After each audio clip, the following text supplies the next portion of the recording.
Puji nama Tuhan, Shalom, selamat pagi saudaraku yang dikasihi oleh Tuhan Yesus. Pagi ini kita merenungkan satu bagian firman Tuhan dengan judul Hati yang terbuka dan siap menerima kebenaran. Terambil dari kitab Kisah Para Rasul 10 ayat 33 yang berbunyi demikian. Karena itu segera kusuruh orang kepadamu, dan dengan senang hati engkau telah datang. Sekarang kami semua sudah hadir di sini di hadapan Allah untuk mendengar apa yang ditugaskan Allah kepadamu.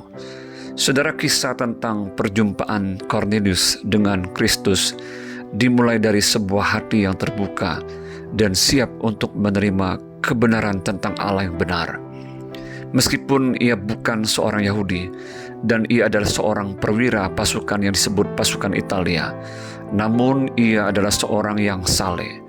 Ia serta seisi rumahnya takut akan Allah, dan ia memberi banyak sedekah kepada umat Yahudi dan senantiasa berdoa kepada Allah. Pada saat itu tentu saja Cornelius belum mengenal siapakah Yesus Kristus itu sesungguhnya, karena belum ada orang yang menyampaikan berita Injil itu kepadanya. Saudara, hati yang terbuka dan siap untuk menerima kebenaran itu ternyata menjadi sesuatu yang berkenan kepada Allah. Cornelius memiliki hati yang tulus dan berjiwa mengasihi orang lain. Ia tidak menaruh curiga dan antipati terhadap orang Yahudi, meskipun ia seorang non-Yahudi. Ia dikatakan senantiasa berdoa kepada Allah.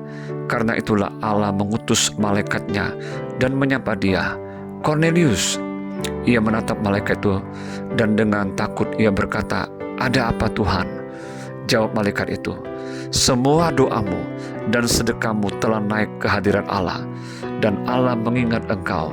Dan sekarang suruhlah beberapa orang ke Yope untuk menjemput seorang bernama Simon dan yang disebut Petrus." Sementara itu, ketika Petrus sedang berdoa, ia juga mendapatkan penglihatan karena rohnya diliputi kuasa ilahi. Ia melihat suatu benda berbentukan lebar yang bergantung pada keempat sudut yang diturunkan ke tanah. Di dalamnya terdapat pelbagai jenis binatang berkaki empat, binatang menjalar dan burung. Kedengaranlah olehnya suatu suara yang berkata, "Bangunlah hai Petrus, sembelilah dan makanlah." Tetapi Petrus menjawab, "Tidak Tuhan, tidak, sebab aku belum pernah makan sesuatu yang haram dan yang tidak tahir." Kedengaran pula untuk kedua kalinya, apa yang dinyatakan halal oleh Allah tidak boleh engkau nyatakan haram. Dan hal itu terjadi sampai 3 kali. Dan segera sesudah itu terangkatlah benda itu ke langit.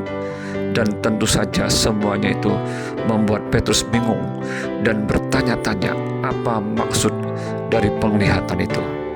Setelah orang-orang utusan Cornelius menjemput Petrus dan Petrus pergi ke rumah Cornelius, barulah ia mengerti tentang arti penglihatan itu. Ternyata Allah tidak membedakan orang. Setiap orang dari bangsa manapun yang takut akan Dia dan yang mengamalkan kebenaran berkenan kepadanya.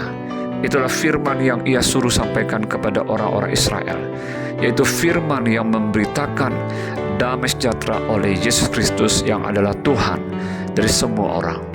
Kemudian Petrus berkata, "Dan ia telah menugaskan kami memberitakan kepada seluruh bangsa dan bersaksi bahwa Dialah Yesus Kristus yang ditentukan Allah menjadi hakim atas orang-orang hidup dan orang-orang mati. Dan tentang Dialah semua nabi bersaksi bahwa barang siapa percaya kepadanya, ia akan mendapat pengampunan dosa oleh karena namanya." Cornelius begitu terbuka dan siap hatinya untuk mendengarkan tentang kebenaran yang sesungguhnya, tentang Allah yang hidup, yang telah mengutus Yesus Kristus menjadi juru selamat dan Tuhan atas segala bangsa. Ia bahkan mengumpulkan seisi rumahnya, sanak saudaranya, dan sahabat-sahabatnya untuk menantikan kedatangan Rasul Petrus. Pada hari itu juga terjadilah keselamatan atas seisi rumah Cornelius beserta sanak saudara dan para sahabatnya. Mereka menerima baptisan dan kuasa Roh Kudus dicurahkan atas mereka. Saudara, hari ini bagaimana dengan sikap kita sebagai orang percaya? Apakah kita memiliki hati yang terbuka dan siap untuk menerima firman Tuhan untuk terus-menerus di dalam hidup kita? Apakah kita tetap konsisten untuk mengamalkan kebenaran firman Tuhan di dalam hidup kita? Mari, milikilah hati yang terbuka dan siap untuk kebenaran. Maka kebenaran Allah di dalam Yesus Kristus itulah yang akan menguduskan dan memerdekakan hidup kita. Selamat pagi, selamat beraktivitas. Tuhan Yesus memberkati.